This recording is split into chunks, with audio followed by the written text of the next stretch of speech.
നേരത്തെ അപകടമുണ്ടായ മലപ്പുറം കൂരിയാട് ദേശീയപാത വീണ്ടും തകർന്നു. പ്രധാന റോഡിന്റെ പാർശ്വഭിത്തി സർവീസ് റോഡിലേക്ക് തകർന്നു വീണു. സർവീസ് റോഡിനും കേടുപാടുകൾ ഉണ്ടായി.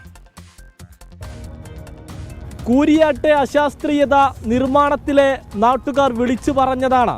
കേട്ട് ഭാവം നടിച്ചില്ല. അപകടത്തിന് ശേഷം വിദഗ്ധ സമിതി പഠനം നടത്തി ഇപ്പോൾ റിപ്പോർട്ട് സമർപ്പിച്ചിരിക്കുന്നു. റിപ്പോർട്ടിൽ പറയുന്നതും നാട്ടുകാർ അന്നേ വിളിച്ചു പറഞ്ഞതും ഒരേ കാര്യങ്ങൾ.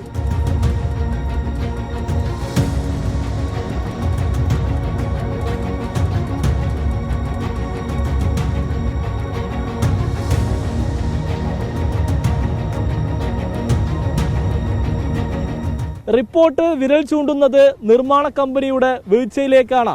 റോഡിന്റെ രൂപകൽപ്പനയിൽ വീഴ്ചയുണ്ടായി എന്ന് മാത്രമല്ല, പ്രാഥമികമായി ചെയ്യേണ്ട മണ്ണ് പരിശോധന പോലും നടത്തിയില്ല. 400 മീറ്റർ ദൂരം പാലം നിർമ്മിക്കലാണ് ശാശ്വത പരിഹാരമെന്നാണ് റിപ്പോർട്ട് പറയുന്നത്.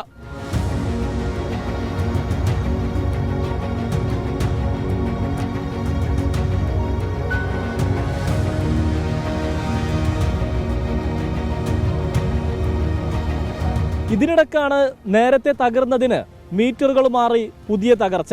പ്രധാന റോഡിലെ മണ്ണും കല്ലുമെല്ലാം തകർന്ന് സർവീസ് റോഡിലേക്ക് പതിച്ചിരിക്കുന്നു.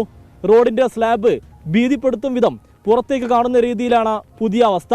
സാധാരണഗതിയിൽ ഭൂമികുരുക്കുണ്ടാകുമ്പോൾ എർത്തുകൊയ്ക്കുണ്ടാകുമ്പോൾ തുടർ ചലനങ്ങൾ ഉണ്ടാവും എന്നതുപോലെയാണ് നമ്മുടെ NH66 നിർമ്മാണം കാണുന്നത്. ഇത് അശാസ്ത്രീയമാണ് നമ്മൾ പല പ്രാവശ്യം പറഞ്ഞ് ഇപ്പൊ പറച്ചിൽ നമുക്ക് തന്നെ ആ പറച്ചിൽ ലജ്ജ തോന്നുന്നു. കാരണം ഇത് മാലോകർക്ക് മുഴുവൻ മനസ്സിലായി. അധികൃതർ ഇപ്പോഴും ഉടായ്പ് കാണിച്ച് നിൽക്കുകയാണ്. സർവീസ് റോഡിലൂടെ ഗതാഗതം നിരോധിച്ചത് വലിയ ആശ്വാസമായി. പക്ഷേ പകരമേർപ്പെടുത്തിയ സംവിധാനം ഈ നാടിനെ ആകെ ഗതാഗത കുരുക്കിലേക്ക് നയിക്കുകയാണ്. ഇതിനും പരിഹാരം വേണമെന്നാണ് ആവശ്യം. ക്യാമറാമാൻ മുഹമ്മദ് അർഷക്കിനൊപ്പം സമീർ ബിൻ കരീം, 24 തിരൂർ.